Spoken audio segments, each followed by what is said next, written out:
What is going on, you guys? This is JPro Gaming with another video.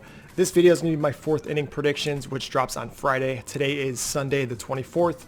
Fourth inning comes out on the 29th, so that is 5 days away. We're going to keep it short and sweet. I'm going to get right into it. So let's get it going.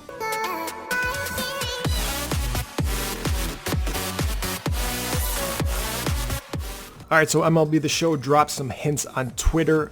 They read, 2 of the fourth inning bosses have fewer than 30 career stolen bases combined, and the other has over 300. And then the second clue that just dropped is 1 of the fourth inning bosses has been awarded an MVP. So, with that being said, the first boss I'm going to predict is going to be a pitcher, be under that realm of under 30 career stolen bases, and my next prediction, you'll understand why. So, my first fourth inning prediction is a 95 overall Goose Gossage. He's always been a very dominant pitcher. I think this would be a good time to send a reliever into the game just because they've been going with starting pitchers for these programs. And last program they didn't do any pitchers, so I think a relief pitcher slash closing pitcher will probably hopefully be dropped in this fourth inning. Let's go over some numbers. So if you don't know much about Goose Gossage, obviously we're going to give him a prime card here. He's going to be 95 overall. He played from 1972 to 1989. He played with the White Sox, the Pirates, the Yankees, the Padres, the Cubs, the Giants, and then he went back to the Yankees his last season. 46.2 innings pitched, 48 strikeouts. He had a .77 ERA, only 20 saves, and he was number 5 in Cy Young voting. So not many saves, but again, when he came in, he was very, very dominant with that .77 ERA. His 1980 season, which is I think one of his best seasons, 99 innings pitched, had 103 strikeouts, 2.27 ERA, 33 saves, and he was number 3 in the Cy Young voting. He was in the voting for Cy Young and MVP 5 times each. He pitched in 3 World Series and led the AL in saves in 1975, 1978, and 1980. So based on that card, based on the card that came out last year, he did have a 95 last year as well. We're going to base it semi around that. 4-pitch mixed with a 4-seam slurve, sinker, and change.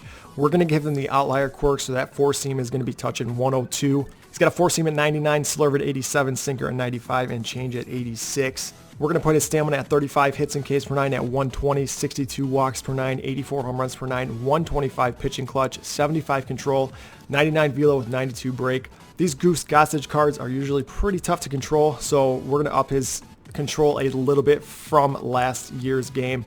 I think last year was like a 72, so we'll give him a 75, but this is my first prediction, is a 95 overall Goose Gossage. All right, next one up is what a lot of people are thinking. He is a first baseman. He already has a card in the game.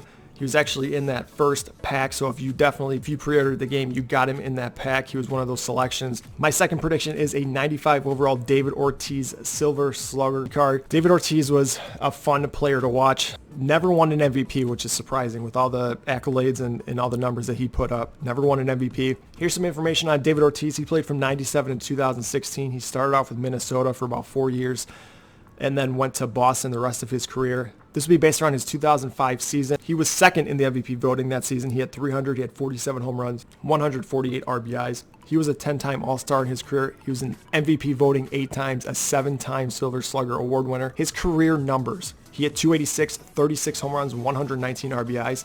His final season in 2016, he hit 315, 38 home runs, 127 RBIs. He was in the MVP voting his final season, 40-year-old season, which is very impressive, especially the age and the wear and tear he put on his body. Very impressive numbers across the board. So remember, all of these cards in this fourth inning program will get prestiged, so he will be getting a 97 overall from this 95. Looking at his contact numbers, we're going to put his contact versus right at 86, 70 versus left, 125 power versus right, 100 versus left, 80 vision, 94 discipline and clutch, 90 durability. The big thing with these cards, his card especially, is his defense. He was not a very good defender. He did not have a very good arm. So fielding at 54, 50 arm strength, 53 arm accuracy, and 40 reaction.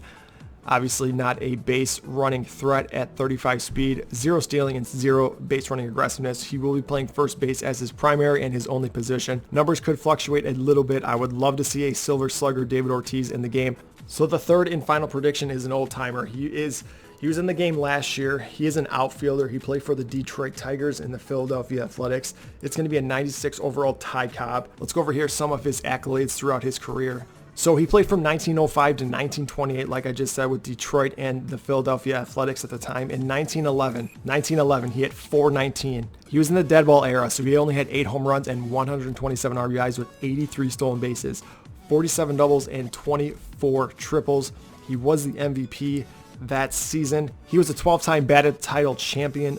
He was in the MVP voting 4 times. He won the Triple Crown in 1909. He hit 377, 9 home runs, 107 RBIs, 76 stolen bases, 216 hits.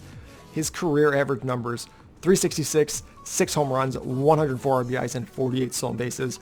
Remember, very, very, very low home run numbers, but he was in the dead ball era.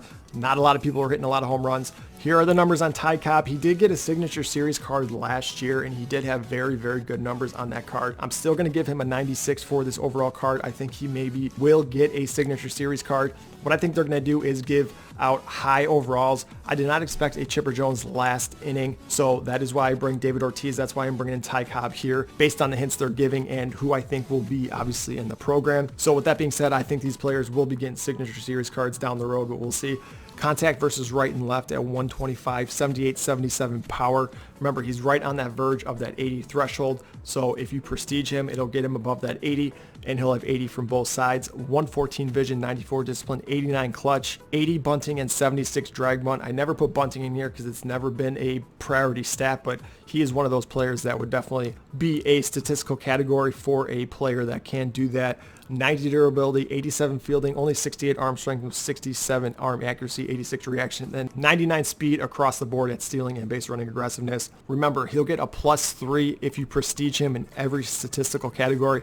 His overall will jump to a 98 overall. His fielding would go up to a 90, so his defense would change from a gold to a diamond. This could be a fun card, right on the threshold if you prestige him. I think he will be in the game at some point. This would be a good opportunity for him. All right, that's going to do it. Those are my 3 predictions. We got a 95 Goose Gossage, a 95 overall David Ortiz Silver Slugger edition, and then a 96 overall Ty Cobb. Let me know in the description who you think will be a 4th inning prediction or a 4th inning boss. I'm always curious to see what people think. These are my predictions. Again, these are made up cards, completely made up, but I think these cards will be in the game at some point. The Goose Gossage is interesting because he was a program boss last year. We'll see if they do that again this year. But again, like I said, I feel like he will be getting a card at some point. It would be a good time to drop him in here because there's not many relief pitchers, closing pitchers that are really reliable pitchers, and his card with the outlier quirk could definitely make him very, very, very good and in a lot of bullpens. So I want to thank you guys for watching. If you do not follow me, I am on all social media, Twitter, Twitch, and Instagram. All of those links are in the description below. And as always, I hopefully will see you in the next video.